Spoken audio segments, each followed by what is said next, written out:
Guys, and welcome back to the channel. I'm Zemo, the dad in DPS, and today we're going to discuss 5 underrated events you should be doing. But before we get into that, don't forget to leave a like, a comment and subscribe, and look into the links below in the description. Now in Fallout 76, Appalachia is a very busy land at times, though less damn busy if you've experienced the recent spawn bug. And because of said spawn bug, that gives even more reason to do events, especially these ones because you'll get a decent amount of XP and some decent loot in most cases. So our first event is more a group of events, Horde Events. Now these can trigger just about anywhere on the map and they will spawn a horde of just about any type of enemy, with the leader of said group typically being a 3-star legendary.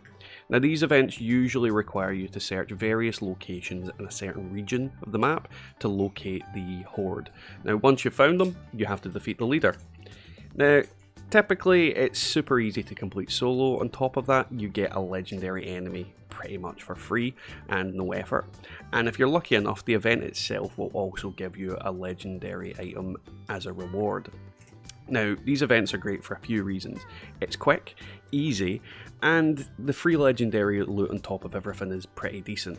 And if you've got a good AoE weapon, you're going to get a chunk of XP for very minimum effort. So anytime you see a Horde event, I would recommend that you try and jump to it. And if you're lucky, sometimes the event itself just drops you right on top of the Horde boss, so it takes like 2 seconds to kill them.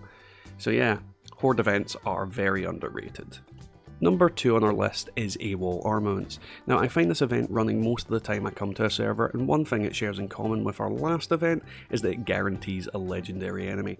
It's always located over at the Robco Research Centre down on the bottom right hand side of the map, and once you arrive there, speak to the Mr. Gutsy and then push the big red button inside the truck to start the event.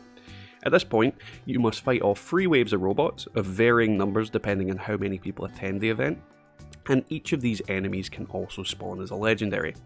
Now once you get to wave 3, the last enemy that spawns typically is a legendary Mr. Gutsy. Now kill him for your legendary, and once again, if you're lucky, the event will also spawn another legendary for you to keep. This event is great for multiple reasons. The hordes of enemies provide decent XP, and because they're robots, the scrap that you get is potentially valuable. And as I said, I see it a lot with no one going near it. It's just easy and simple loot. Our third event is Breach and Clear. This event is located in the Ash Heap in a few different locations, but the basic gist of the event is that the mother lode appears out of the ground, and over the course of several minutes the boxes on the outside of our shell open.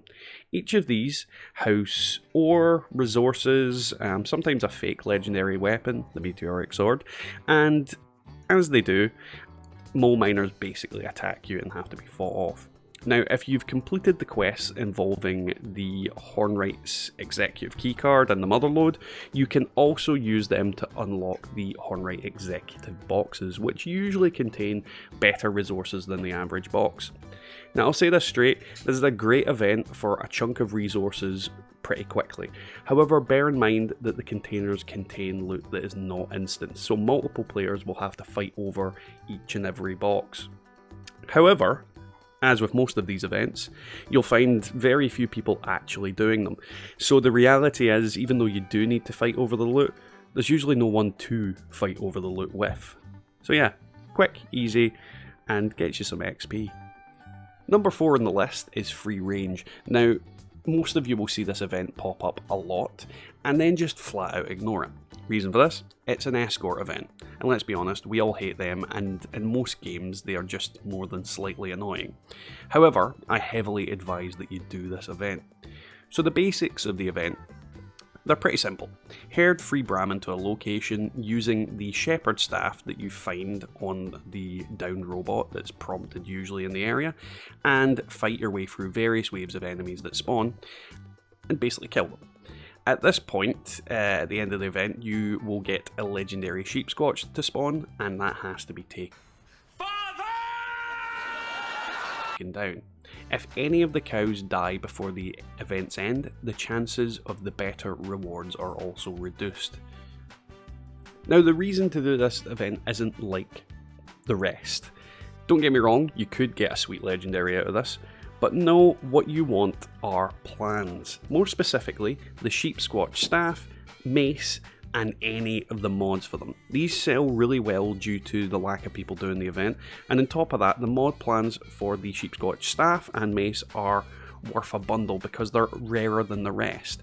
Now, I only discovered how awkward it was to find these plans recently when I got several God Roll sheep weapons, and as a result, I spent ages searching for these plans and searching for people that could use these plans and all manner of things. So if you get a set of these plans, obviously if you learn them, you've got the advantage of being able to upgrade those weapons, but on top of that, if you get spares, you can sell them for a decent amount of caps. So it's definitely worth doing because you can get legendaries, you can get plans, and you can get XP.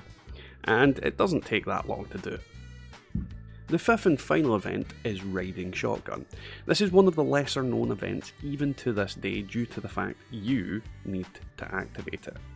Head on down to the Big Ben tunnel on the east side and speak with this NPC currently on the screen named Vinny. If the event hasn't been activated in the past while, I believe it's about an hour or so, you can activate it. Now once you've activated it, head inside the tunnel and speak to the NPCs inside, and then escort them through the tunnel. As you venture deep into there, waves of Blood Eagles will spawn and attack you, including at one point a 3-star legendary captain. However, other NPCs that attack you can spawn as legendaries, so it is a potentially good farm for legendaries on top of that. On top of that, you can also find Blue Ridge Caravan boxes to increase the cap reward at the end of the event. More often than not, the person that activates it knows exactly where they are, finds them, and you don't need to worry about it. Now, once you've got the caravan through the tunnel, you get your rewards, and this event boasts some unique cosmetic rewards, including camp items, backpack skins, outfits. Definitely an event worth doing for a multitude of reasons, since these items are rare enough to sell for pretty much a decent amount of caps. So that was 5 underrated events that you should be farming. If you enjoyed the video and learned something new, hit me with a like, a comment and subscribe for more from me in the near future, and don't forget to check the links down below in the description. But with that, we'll catch you all next time in the Wasteland.